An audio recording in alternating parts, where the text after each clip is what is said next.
In today's video, I will be demonstrating a phylogenetic tree using jewelry and its phenotypic traits. This tree first shows the divergence of jewelry into face framing and non-face framing categories, and then further into more specific and closely related OTUs. OTUs are operational taxonomic units based on differences in their DNA sequences. They can be species, strains of a virus, or different alleles within a species.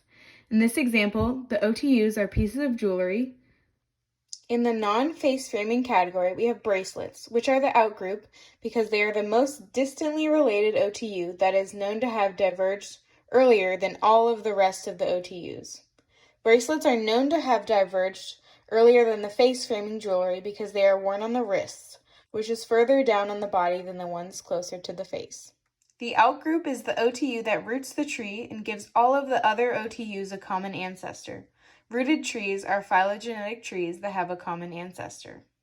Face framing jewelry splits into categories of necklaces and earrings. Necklaces split into OTUs of long necklaces and short necklaces. Earrings split into categories of hoops and studs. Hoops further split into OTUs of large hoops and small hoops, and small hoops diverge even further into small gold hoops or small silver hoops. Studs also split into OTUs of large studs and small studs diverge again into small gold studs and small silver studs. Internal nodes are where a common ancestor exists between OTUs prior to divergence, which are represented by purple stars in this diagram. For example, the internal node represented by the purple star between long necklace and short necklace represents a common ancestor between these two. Cladogenesis is when a lineage splits into two and evolutionary change occurs when branches evolve separately from each other, which increases overall genetic diversity since more species exist at the same time. It is represented here by the tree branching into two separate species.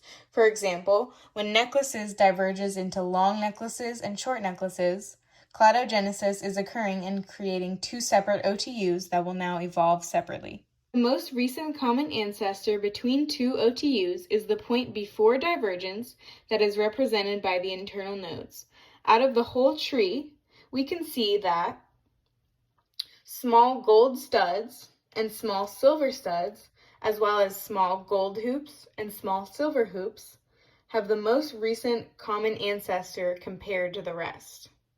Additionally, small gold studs and small silver studs, as well as small gold hoops and small silver hoops, are the most closely related on the tree because they have the shortest branch distance, and the distance to the most recent common ancestor between the two pairs is the shortest out of the rest on the table.